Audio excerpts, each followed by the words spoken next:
to help you clear your mind and meditate and to elevate your frequency and to get rid of negative emotion. We talked about the environment, the surroundings, all the stuff that you need to do, but also pay attention to who you see and who you hang around with. Okay? You might want to avoid friends, relationships that are toxic, relationships, friends that are maybe not compatible with the way you think. Because if you're trying to clear your mind and you try to, stay in a positive mode, and you have friends that are constantly negative and they pour stuff on you and they tell you their problems and they tell you about their relationship, and you're trying to be nice and you listen to them, what you do is you end up absorbing all that. They cord with you, what we call cording. They cord and they download all this negativity into you. Okay. Now it's nice being a friend to have a listen to your friend and help them. But the problem is, if you're struggling and you already have a lot and you can't clear your mind, you really want to avoid that. Okay. So try to diminish or decrease the amount of time, or try to avoid the people who are like very toxic or very stressful to you, until you get to a level where you are comfortable and you are in peace with yourself and you have strength. You have a lot of spirituality where you can sit with the friend and they can, pour their heart out and tell you all that, and it will not shake or move, change the way you feel or bring you down. A lot of people sometimes they feel tired and they feel weak, and sometimes they get sick after being with friends or being in a certain gathering. So pay attention who your friends are, pay attention where you go to. If you do go to those events, or you have to be with certain friends and even sometimes family members that are not maybe compatible with you as far as your journey and all that, just have to make sure you charge yourself more, prepare yourself mentally, do more meditation, do more basically deep breathing exercises, anticipate that environment, and immediately after you disengage with that situation or that person, right away try to meditate, take a few minutes and just try to discharge, release all the negative energy.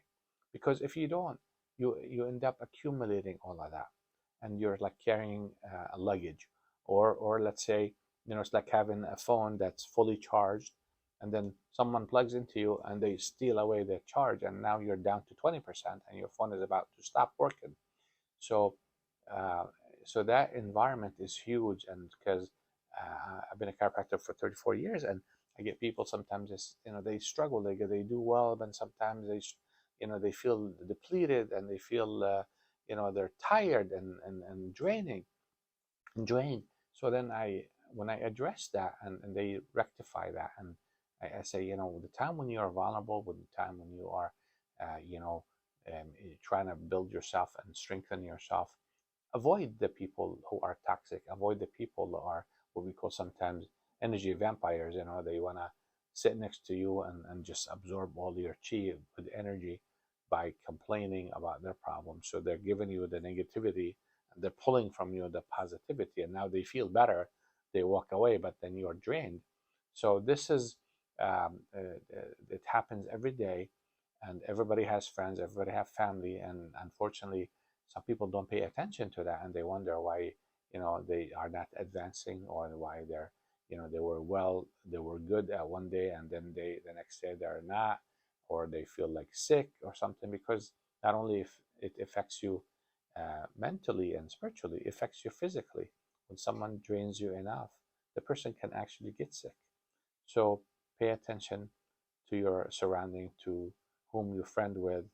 At the workplace, of course, we all have to go to work, and sometimes there are certain people that, coworkers that are not the best. So you try to avoid it, avoid interacting too much, make it brief if you know that those people are not really the best, they don't have the best intentions, or they're always negative and they're not really working on elevating themselves or improving, their personality and try to become a better people.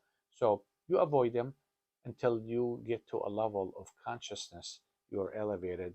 Then and when you get to that level where when sitting with them is not going to affect you, then that's okay. But until then, you want to avoid as much as you can those negative environment, and focus on just developing yourself, become the better you, the stronger you, from a spiritual perspective.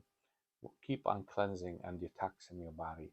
Get yourself to a higher level, and slowly, reintroduce yourself to, you know, interact with your maybe some family or friends that are, you know, they have, bad habits of doing that, of draining you. But at least when you go back and you're already stronger spiritually, you will still hold your ground and you will not feel weak. So I wanted to share that with you, and I hope this shed some light about, I'm constantly trying to figure out a way how we can continue to improve and raise our frequency and consciousness through so many different means. If you have any questions, feel free to go to the comments, and you can ask me a question, or if you want me to do a short video about something to elaborate a little bit more, I'll be happy to do that.